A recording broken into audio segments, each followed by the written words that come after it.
পবিত্র রমজান মাসে সময় মতো নামাজ আদায় করার জন্য মোবাইল ফোনে আজানের সময় অ্যালার্ম সেট করে রেখেছিলেন এক ব্যক্তি। আর সেই মোবাইল ফোনে আজানের অ্যালার্ম বেজে ওঠাকে কেন্দ্র করে যুক্তরাষ্ট্রের একটি যাত্রীবাহী বিমানে অস্বাভাবিক পরিস্থিতির সৃষ্টি হয়েছে। বিমানে সেই অ্যালার্ম বাজতেই জরুরি অবতরণ করতে হলো আস্ত একটা বিমানকেই। অদ্ভুত এই ঘটনাটি ঘটেছে সাউথ ওয়েস্ট এয়ারলাইন্সের একটি ফ্লাইটে।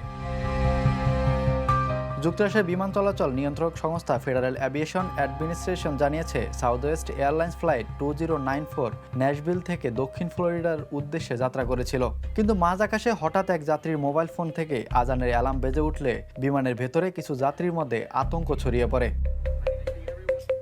জানা গেছে, ওই যাত্রী পবিত্র রমাদান মাসে সময় মতো নামাজ আদায় করার জন্য তার মোবাইল ফোনে আজানের সময় অ্যালার্ম সেট করে রেখেছিলেন। কিন্তু হঠাৎ করে বিমানের ভেতরে আজানের শব্দ শোনা গেলে কিছু যাত্রী পরিস্থিতি নিয়ে উদ্বিগ্ন হয়ে পড়েন। এতে বিমানে এক ধরনের বিশৃঙ্খলার পরিস্থিতির সৃষ্টি হয়। পরিস্থিতি সামাল দিতে পাইলট সতর্কতামূলক পদক্ষেপ হিসেবে বিমানটিকে জরুরি ভিত্তিতে জর্জিয়ার হার্টসফিল্ড জ্যাকসন আটালান্টা ইন্টারন্যাশনাল এয়ারপোর্টে অবতরণ করান। বিমানবন্দরে অবতরণের পর সংশ্লিষ্ট যাত্রীকে বিমান থেকে নামিয়ে দেওয়া হয় এবং নিরাপত্তা বাহিনী বিষয়টি তদন্ত করে। তবে তল্লাশির পর কোনো ধরনের হুমকি বা সন্দেহজনক বস্তু পাওয়া যায়নি।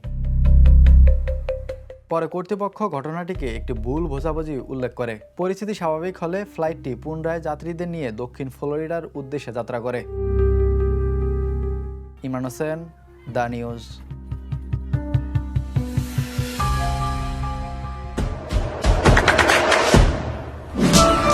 দেশে দেশে সবার সাথে দ্য নিউজ।